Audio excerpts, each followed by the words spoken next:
Tudo bem, turma? Tema de hoje, catabolismo dos ácidos graxos. Apesar da grande importância da glicose no metabolismo energético, até 80% das necessidades energéticas de vários tecidos acaba sendo suprida por lipídios, principalmente ácidos graxos. Esses elétrons que são liberados na oxidação dos ácidos graxos são enviados da mesma forma que os elétrons obtidos à oxidação de carboidratos, como a glicose, são enviados para a cadeia respiratória e lá serão produzidos moléculas de ATP, a nossa moeda energética. Lembrando que cadeia respiratória é um tema da aula posterior. A molécula de acetil-CoA, que nós já vimos falando desde do catabolismo da glicose, ela pode ter vários outros destinos alternativos, além da parte de bioenergética. No fígado, esse acetil-CoA pode ser transformado em corpos cetônicos, tá? Que é um combustível alternativo hidrossolúvel e será levado para outros tecidos, como por exemplo o cérebro, que é altamente dependente desses corpos cetônicos em situação de não presença ou não quantidade suficiente de glicose no organismo.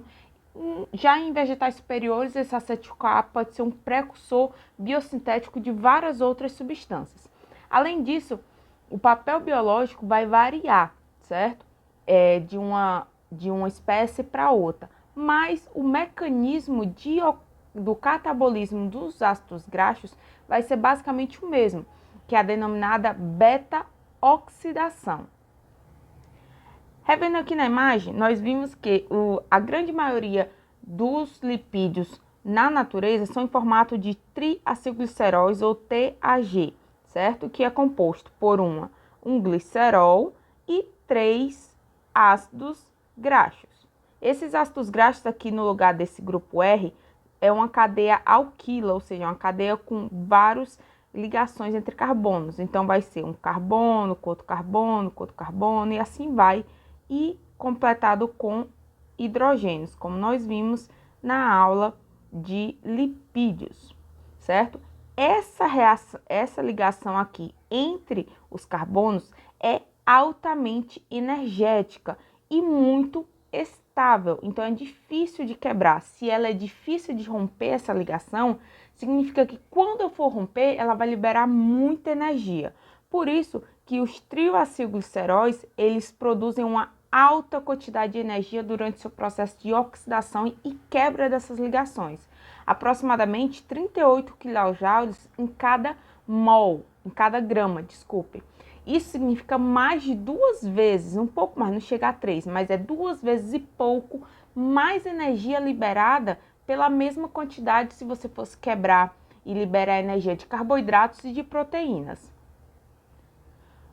Porém, os triacilgliceróis têm um pequeno problema como combustível, porque os triacilgliceróis que são ingeridos, eles precisam passar por um processo denominado de emulsificação, para permitir que consiga passar por processos de reação que são hidrossolúveis. Lembrando que lipídios, revisando, não são solúveis em água. Então, as muitas reações onde a enzima é hidrossolúvel, ela precisa que esse triacilglicerol seja emulsificado, certo? Para que possa ocorrer a reação.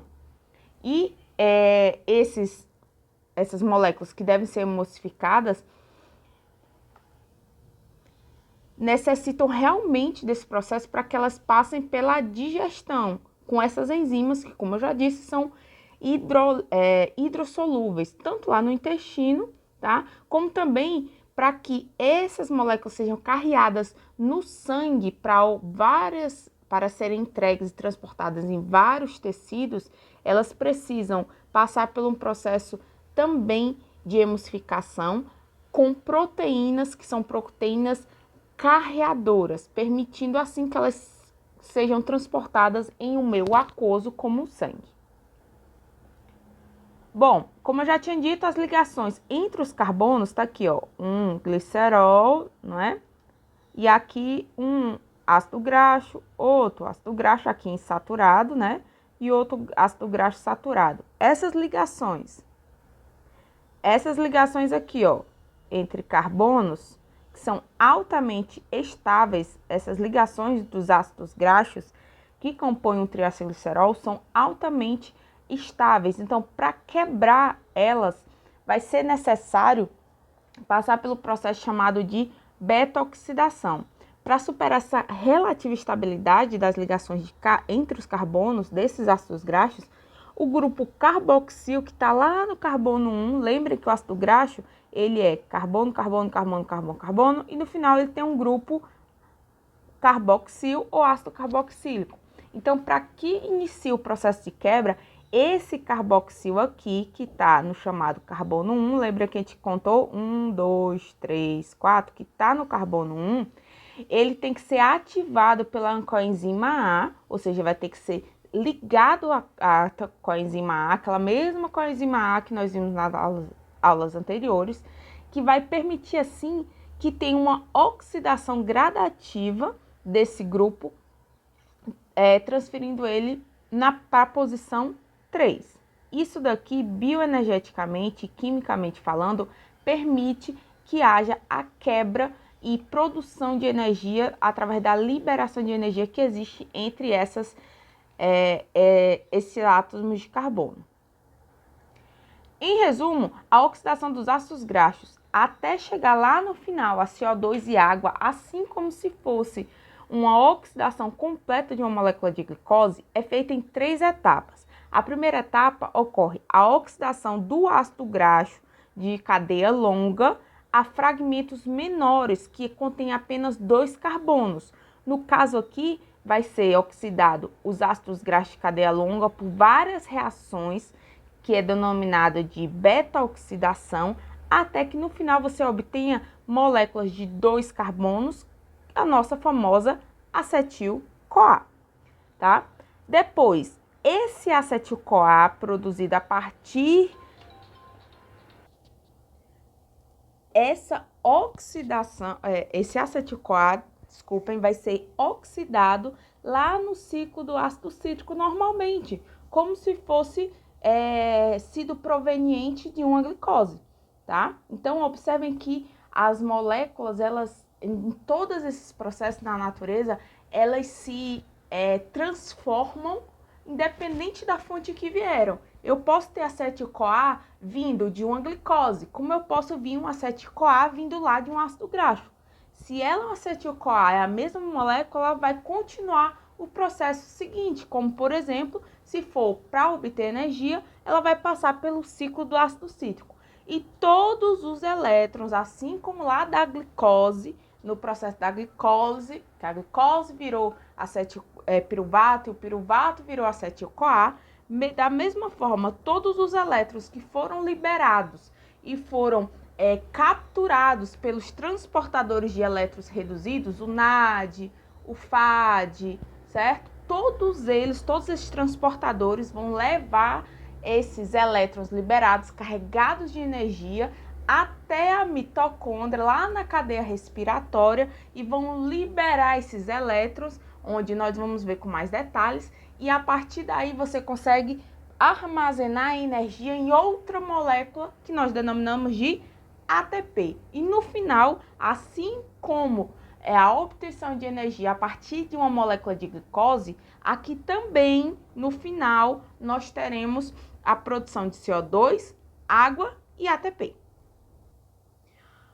Os organismos podem usar 2 ou 3 dessas fontes. Por exemplo, os vertebrados, eles podem usar essas 3 fontes de ácidos graxos para obter energia nas células, ou da dieta, ou da gordura que está nas gotículas armazenadas, por exemplo, no tecido adiposo, ou a partir da gordura sintetizada em órgãos que são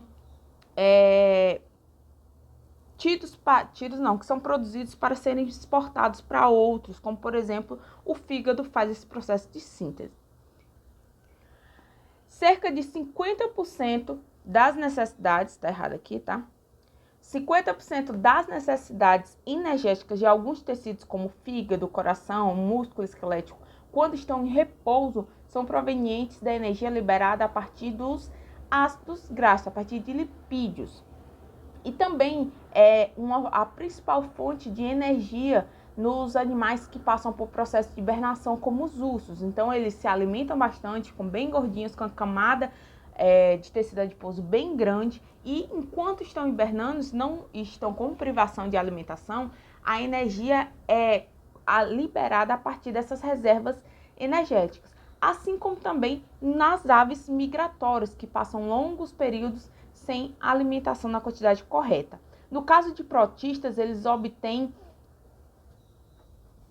lipídios da cadeia alimentar, né, do nível alimentar abaixo deles. E alguns dos protistas conseguem armazenar gorduras em gotículas no citossol. Já plantas vasculares, elas mobilizam essa quantidade de lipídios necessários de sementes durante o processo de germinação da semente. Porém, esses tipos de planta, elas não dependem da gordura para obter energia. A energia é conseguida principalmente através da fotossíntese, certo? Então, do armazenamento de energia do processo da fotossíntese. E um detalhe, todas as gorduras ingeridas na dieta, ou seja, na dieta, elas são absorvidas no intestino delgado. Aqui nós temos um esquema, tá, do processo dos lipídios na dieta em vertebrados. O que acontece? Após a ingestão na dieta, tá, os sais biliares que estão armazenados lá na vesícula biliar, eles vão emulsificar. Lembra que a gente vai precisar emulsificar primeiro essas gorduras, esses ácidos graxos, para poder continuar o processo do metabolismo. Então, esses sais biliares vão emulsificar as gorduras da dieta no intestino delgado, formando as micelas. E vai fazer o seguinte, ela vai transformar umas partículas bem grandes, insolúveis, em pequenas micelas finamente dispersas, servindo assim, por exemplo, esses sais biliares como se fossem detergentes biológicos, tá? Em seguida, as lipases, ou seja, o grupo das enzimas ASES, né? Lembrem que ASES é sufixo para nome de enzima, tá? Então, as lipases, que são o grupo das enzimas, que são várias, que vão agir sobre os lipídios, essas lipases no intestino vão degradar os triacilgliceróis. Lembrem que o triacilglicerol é uma molécula maior, que é um glicerol com 3 ácidos graxos. Então, ela vai agir quebrando para liberar glicerol para um lado e liberar cada um desses ácidos graxos. Em seguida, os ácidos graxos e os outros produtos desta degradação dos triacilgliceróis vão ser absorvidos pela mucosa intestinal e convertidos a triacilgliceróis novamente. Essa é uma forma de ser possível a passagem, né, o transporte dessas moléculas. Você quebra, depois ressintetiza na molécula anterior para poder ser absorvida por esse epitélio intestinal. Depois, os triacilgliceróis reconstituídos, né, são incorporados com colesterol e as chamadas apolipoproteínas na estrutura denominada de quilomicron. Essa estrutura é ilustrada aqui. Ou seja, todos aqueles produtos da quebra lá na fase 2, ó, quando eu tinha um triacilglicerol e eu quebrei esse triacilglicerol em ácidos graxos, ou em monoglicerol, ou glicerol, certo? Eu quebrei toda essa quebra lá, ele vai pegar esses produtos, vai reconverter aqui na fase 3, né, no final da fase 3, de volta a ser um triacilglicerol e vai empacotar esse triacilglicerol reconvertido, tá? Com o colesterol da dieta e também com proteínas específicas, certo? Formando assim agregados que nós chamamos o grupo em si de lipoproteínas. Então, a gente vai ter proteínas e vai ter vários desses produtos que foram obtidos a partir da ação da lipase sobre os triacilgliceróis e formando a estrutura que nós denominamos de quilomicron. Essas apolipoproteínas tá? Elas ligam os lipídios no sangue, se ligam aos lipídios no sangue, elas também transportam colesterol e extras de colesterol, fosfolipídios, triacilgliceróis. E podem formar, quando estão, essa apolipoproteína, quando está ligada aos lipídios, forma o grupo das lipoproteínas, entre elas, por exemplo, o VLDL, o VHDL, que são aqueles que nós conhecemos como colesterol bom e colesterol ruim. A próxima etapa consiste desses quilomicros, eles vão se mover pelo sistema linfático e pela corrente sanguínea para outros tecidos. E quando ele chegar no tecido-alvo, lembre que tem receptores. Então, esses receptores das membranas da célula-alvo, eles vão se ligar não aos lipídios, mas à porção proteica dessas lipoproteínas. Ou seja, esses quilomicrons que estão ligados, por exemplo, ligam esses lipídios a polilipoproteína, por exemplo, a do tipo C2, eles levam esses quilomicrons da mucosa intestinal até o sistema linfático, do sistema linfático para o sangue e do sangue para, por exemplo, os músculos e para o tecido adiposo. A próxima etapa consiste em a lipase lipoproteica, ela vai ser ativada nos capilares dos tecidos, como por exemplo nos músculos e no tecido adiposo, e vai converter triacilglicerol em ácido graxo e glicerol. Então, muito importante você saber essa estrutura, né? Que nós temos um triacilglicerol, que ele é formado por 3 ácidos graxos. Aí, dependendo do que ele for, ele vai precisar entrar na mucosa. Ele não entra desse tamanho aqui, ele tem que ser quebrado. Depois, para ele formar o quilomicro, ele tem que ser reconvertido e voltar a ser triacilglicerol. Mas lá na frente ele vai ter que ser quebrado, certo? Para daí iniciar o processo de oxidação. Então, essa quebra e reconstituição do triacilglicerol é muito importante. A etapa 7, que é quando ocorre... O que é que ocorre nessa etapa? Que os ácidos graxos eles vão entrar nas células-alvo específicas, que têm os receptores corretos. E os ácidos graxos vão ser, então, oxidados como combustíveis ou eles vão ser esterificados novamente para serem acumulados em tecido adiposo. Se forem usados como combustíveis, eles vão ser transformados pela beta-oxidação em acetil-CoA, depois vão passar pela cadeia do ciclo do ácido cítrico, cadeia respiratória e produzindo no final CO2, água e ATP. Nessa imagem nós temos uma estrutura um pouco mais detalhada desse quilomicro, onde na superfície nós temos alguns fosfolipídios, alguns grupos polares que estão com a sua parte polar, né? Que são, lembra o mesmo desenhozinho, a cabecinha do fosfato, do fosfolipídio, ela vai estar na parte externa para entrar em contato com a parte líquida aquosa, a fase aquosa. E nós temos aqui também várias apolipoproteínas que vão servir, né, de ponto de contato nos receptores específicos de uma determinado tipo de célula em um tecido para onde esses ácidos graxos, esses triacilgliceróis e colesterol irão ser transportados. Então, como esses triacilgliceróis se mobilizam no tecido adiposo, dentro do tecido adiposo, que é composto basicamente por lipídios, como é que eles se mobilizam? Quando se tem baixos níveis de glicose no sangue, ocorre a ativação da liberação de alguns hormônios, como por exemplo o glucagon. O hormônio, então, esse glucagon, então, ele vai se ligar a um receptor da membrana do adipócito, que é a célula, né, do tecido adiposo, e assim ela vai estimular a denominada adenililciclase, que é uma enzima, através de uma proteína denominada proteína G, e irá ativar a pKa, que vai fosforilar a lipase, que é muito sensível ao hormônio. E as moléculas, por exemplo, de perilipina na superfície dessa gotícula de lipídio também vão ser ativadas. Ou seja, é um processo em sequência, em cadeia. Lembre dos sinalizadores de membrana e os sinalizadores secundários, para que ocorram os processos necessários. Essa enzima, no caso, a triacilglicerol lipase, que esteja ativada, ou seja, está pronto para agir, ela vai converter todos esses triacilgliceróis em diacilgliceróis.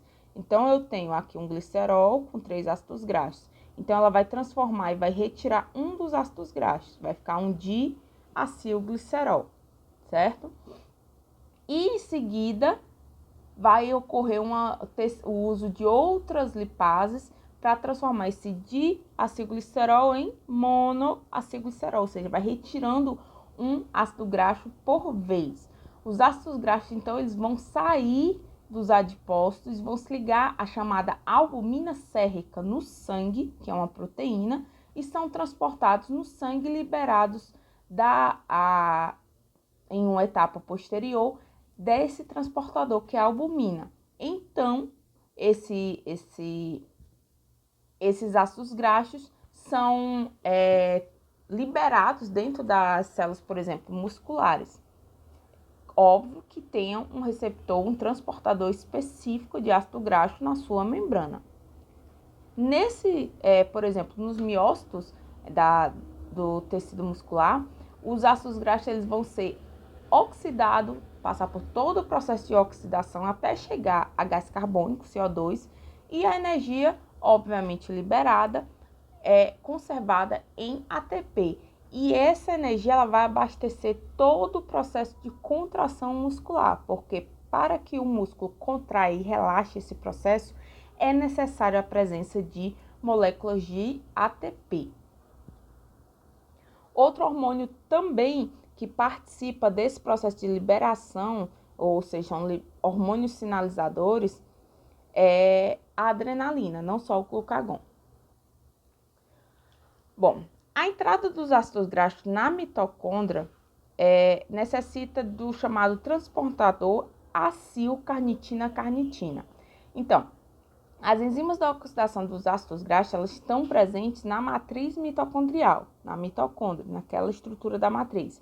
Para ácidos graxos que têm até 12 carbonos, ela não vai precisar de um transportador para entrar na mitocôndria. Porém, a grande maioria dos ácidos graxos da dieta ou que vieram provenientes da quebra de um triacilglicerol da dieta apresentam 14 ou mais carbonos, necessitando assim passar pelo chamado ciclo da carnitina. Carnitina é essa molécula aqui, ó, que eu coloquei no campo. Ela vai passar por 3 etapas. Na primeira etapa, vai ocorrer 2 reações básicas em que, objetivamente, vai ocorrer o processo de esterificação desse ácido graxo com a coenzima A. Sim, aquela mesma coenzima lá do processo de oxidação da glicose, tá? Então, nós temos aqui o ácido graxo, lembrando que esse R aqui são vários carbonos, né? Então, ele vai se esterificar com o CoA, a coenzima A, e essa reação vai ser catalisada por uma família de várias isoenzimas na membrana mitocondrial externa. Revisando que a mitocôndria apresenta 2 membranas, a interna e a externa. Então, é na parte externa. A enzima que passa por faz esse processo é a acil-CoA sintetase. Então, nós vamos ter ácido graxo com a coenzima A, com gasto de ATP, e no final nós vamos ter uma substância denominada de acil-CoA graxo, que vai participar da etapa 2, denominada de transesterificação com carnitina. Nessa etapa, ocorre o transporte para dentro da mitocôndria desses ácidos graxos que estavam esterificados com a coenzima A e oxidados para produzir ATP ou pode ser utilizados no citossol para sintetizar lipídios. Essa transesterificação ela é catalisada pela denominada carnitina aciltransferase 1 na membrana externa da mitocôndria. e assim pode ocorrer o transporte através das membranas mitocondriais, transportando esse ácido graxo do meio externo, do citossol, para dentro do citossol mitocondrial. A terceira e última reação ocorre o transporte e transesterificação de volta da coenzima A, ou seja, esse grupo acil graxo, ele é enzimaticamente transferido da carnitina, da estrutura da carnitina, que seria um transportador, digamos assim, para facilitar a passagem do meio externo para o citossol mitocondrial. Então, ele é transferido, esse grupo acil graxo, ele é transferido da carnitina para a coenzima A intramitocondrial pela denominada enzima carnitina acetiltransferase 2. E assim, o CO2, desculpem, a coenzima A é liberada do ácido graxo, o ácido graxo vai para dentro do citossol, a parte interna da mitocôndria. Tá vendo que não é tão fácil, não é como passar por uma porta, principalmente quando substâncias têm solubilidades diferentes, tá? Então, aqui nós precisamos de uma substância que se ligue ao ácido graxo, passe por várias etapas para conseguir atravessar a membrana externa mitocondrial, a membrana interna, o espaço entre as membranas e chegar aonde vai ser utilizado no citossol mitocondrial. Mas, professora, por que isso não é tão simples? Por que tem um buraco para entrar essa substância? Por que tudo é tantas reações? É tão burocrático tudo? Por quê? A natureza se organizou de uma forma que não é que seja burocrático, mas de uma forma que seja energeticamente mais eficiente. A quantidade de energia, por exemplo, que você teria se você quebrasse de uma única reação, que não se tem mecanismo para isso, mas se tivesse, você quebrar de uma vez um ácido graxo de 14 carbonos, ele não seria energeticamente favorável ou eficiente tanto quanto se ele for feito em pequenas etapas, porque tudo que é realizado em questão de reação dentro de um organismo, ele necessita de um mecanismo de gasto energético também. Então, ele produz energia, mas ele também gasta energia. Então, quanto menos energia for gasta, maior é o saldo lá no final. Então, se você fizer essas quebras de forma parciais, você tem uma eficiência final energética muito maior. Aqui eu coloquei um resumo, dessas etapas para fazer esse transporte do ácido graxo para dentro da mitocôndria com o transportador acil-carnitina-carnitina. Primeira etapa, esterificação de CO2. Segunda etapa, transesterificação com carnitina. E o resumo do que é. E a terceira etapa, o transporte de elétrons e transesterificação de volta a CO, coenzima A. Então, a coenzima A ajuda aqui, vai ser liberada aqui na parte citossólica do ácido graxo. Então, ela se ligou lá na parte externa ao ácido graxo e lá quando ela entrar na parte citossólica da mitocôndria, ela vai ser liberada. Aí vem um ponto. Existe coenzima A, já que a coenzima A, ela se liga em tanto ácidos graxos como a compostos de origem glicídica, carboidratos, como também algumas proteínas. Então, é uma molécula-chave em várias rotas metabólicas. Então, existem reservatórios de coenzima A dentro da matriz mitocondrial e também na parte do citossol. A reserva de coenzima A na matriz mitocondrial, ela é usada para degradação oxidativa lá do piruvato, lá do ácido graxo e de alguns aminoácidos. Já aqui está, no citossol, ela é utilizada para os processos de biossíntese, ou seja, a sintetização de novos ácidos graxos. E o ponto limite, o que é que limita toda essa cadeia de oxidação dos ácidos graxos na mitocôndria? É exatamente esse ponto, esse processo de entrada do ácido graxo na organela da mitocôndria, mediado pela carnitina. Então, se houver algum processo aí que vai impedir essa entrada ou vai impedir essa ligação com a carnitina, isso vai limitar todo o processo oxidativo dos ácidos graxos. Aqui nós temos uma visão geral do processo de oxidação dos ácidos graxos. A primeira etapa é a chamada beta-oxidação. Nessa beta-oxidação nós temos ácidos graxos de tamanhos grandes, ó. Aqui é como se fosse aquele nosso tracinho, ó, tá? Em cada pontinha nós temos um carbono. Então, na beta-oxidação vai ocorrer várias reações sequenciais, cada uma catalisada por uma enzima específica, para que você consiga fazer a quebra, tá, dessas ligações em compostos de 2 em 2 carbonos, ó, que tem de 2 em 2 carbonos, que nós chamamos de acetil. Aqui, por exemplo, nós temos um ácido graxo de 16 carbonos. E várias reações vão, no final, produzir substâncias de 2 carbonos, que é o acetil, que vai se ligar com a enzima A. E como virou acetil com a enzima A, o organismo não quer saber de onde é que vem, se esse acetil-CoA veio lá da glicose ou veio do ácido graxo, não importa, tudo é acetil-CoA. Aí ele vai entrar novamente no ciclo do ácido cítrico, aquelas reações que nós vimos, produzir NAD, produzir FAD, produzir ATP, e os elétrons que foram liberados vão, que estão ligados aos transportadores, como NAD e FAD, vão para a etapa final, comum ao ciclo da oxidação da glicose, que é a cadeia respiratória ou transportadora de elétrons, onde ATP vai ser produzido, liberado CO2 e água. Etapa essa 3 que nós veremos em uma aula posterior. E para finalizar a aula de hoje, eu queria falar a vocês sobre os corpos cetônicos, que estão altamente relacionados ao catabolismo dos ácidos graxos.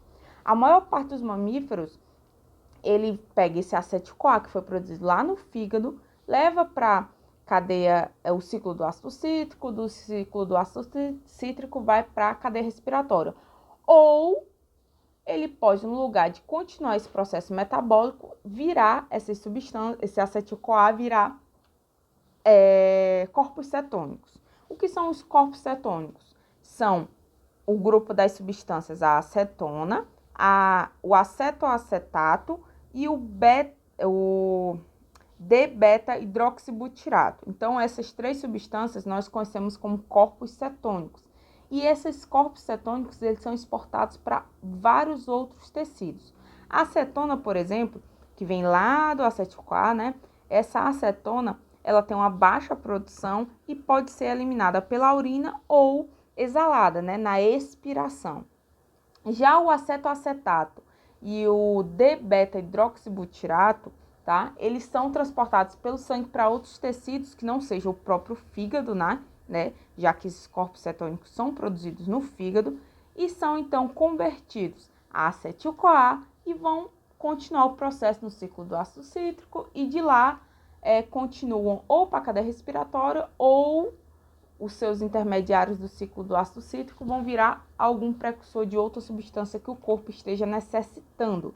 Então, esses corpos cetônicos são utilizados como alternativa de substância para prover energia. Por exemplo, como nós já falamos, o cérebro ele necessita de uma quantidade muito grande de energia diariamente. Então, se tem um momento de jejum prolongado ou por algum motivo a glicose não esteja sendo aproveitada, ou seja, ela está se acumulando no sangue, não tem o sinalizador que vai permitir que vai iniciar o processo de entrada dessa glicose dentro da célula para ser obtida energia. Ou seja, de alguma forma não se tem glicose suficiente para obter energia e suprir a energia necessária pelo cérebro. Então, uma opção é utilizar corpos cetônicos como fonte de energia. Por isso que aquela situação em que a pessoa tem diabetes e não consegue, produzir insulina suficiente para essa glicose entrar na célula para obter energia, então a alternativa é o corpo utilizar ácidos graxos para produzir corpos cetônicos para suprir a energia em todos os tecidos. só que tem um limite. E um dos principais tecidos que precisam e que usam como alternativa principal à energia obtida da glicose é o tecido neural. Então, se eu tenho uma alternativa para suprir o tecido neural e agora eu estou usando para suprir todos os tecidos do corpo, isso vai causar uma série muito grande de consequências drásticas a esse organismo. Nessa imagem da direita tem a sequência, tá, de reações de formação de corpos cetônicos a partir de uma molécula de acetil-CoA. Nosso último slide de hoje. No caso de pessoas saudáveis, há uma baixa produção de acetona a partir de acetoacetato, certo? Porque esses corpos cetônicos conseguem sim ser interconvertidos. Aqui, por exemplo, nós tínhamos um acetil-CoA que se transformou em acetoacetil-CoA, depois HMG, e esse HMG vai virar um acetoacetato, que é um corpo cetônico. E esse acetoacetato vira acetona, ou ele pode ser convertido de forma reversível, ó, tá? Então, ele pode, acetoacetato virar D-beta-hidroxibutirato e o D-beta-hidroxibutirato pode voltar a virar acetato, esse acetato virar acetona, ó, ok? Só não pode a acetona voltar e virar acetoacetato, mas essa interconversão entre eles. Então, no caso de pessoas saudáveis, né, que não tem nenhum problema, por exemplo, de diabetes, esse acetoacetato, ele é convertido em pouca quantidade em acetona. E essa acetona é facilmente descarboxilada ou espontaneamente ou pela ação do acetoacetato. Já no caso de diabéticos que não estão em um tratamento correto, há uma alta formação de acetoacetato, tá? E que são acumulados no sangue e são transformados em acetona, e essa acetona se torna tóxica ao ser acumulada de forma em uma alta concentração no sangue, trazendo vários danos. A acetona, ela é volátil, então ela acaba gerando, né, um chamado odor característico de hálito nas pessoas que estão nessa situação. Os corpos cetônicos, como eu já tinha falado, são combustíveis para outros tecidos, exceto pelo fígado, uma vez que é o fígado que produz esses corpos cetônicos, então ele não vai consumir a própria energia das substâncias que ele está produzindo, né? Então, os corpos cetônicos também são produzidos em excesso, no caso de situações de diabetes não tratada, e também nos períodos de jejum prolongado. No caso de dietas hipocalóricas, aquelas que apresentam uma pouca quantidade de calorias, lembrando que o nosso corpo existe o chamado metabolismo basal, que é aquele metabolismo que é mínimo para a sobrevivência do organismo. Então, mesmo que a gente passe o dia parado, né, o corpo exige uma quantidade mínima de energia.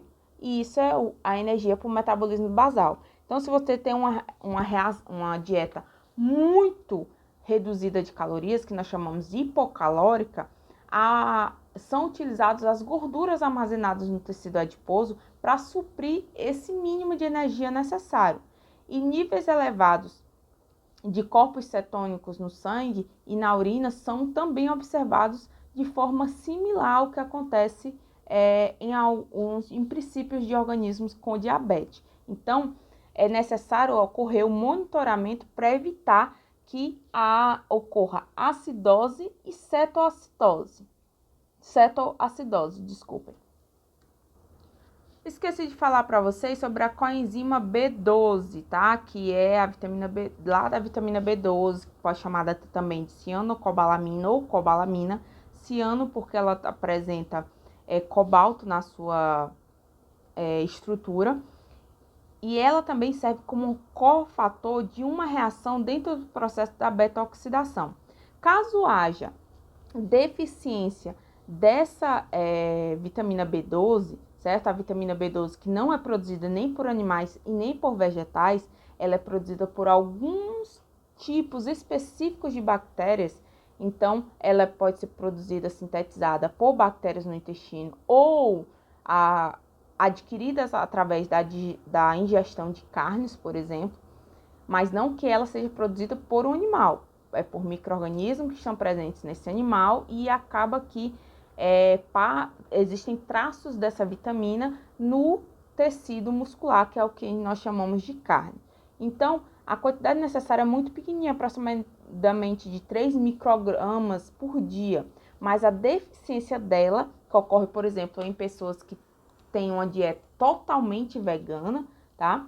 Então, pode causar a chamada anemia perniciosa, que nela tem uma falha na absorção eficiente, né, dessa vitamina no intestino, e como fator intrínseco, ela não produz quantidade suficiente, por exemplo, de uma glicoproteína essencial para a absorção dessa vitamina. No caso, a produção reduzida ocorre também produção reduzida de eritrócitos, menos hemoglobina e um dano progressivo e severo ao sistema nervoso central. Então, é necessário a administração de suplementação oral para poder diminuir, possivelmente, as consequências dessa doença, né, denominada de anemia perniciosa. Aqui nossos temas de hoje, termos importantes, referências e tchau, tchau.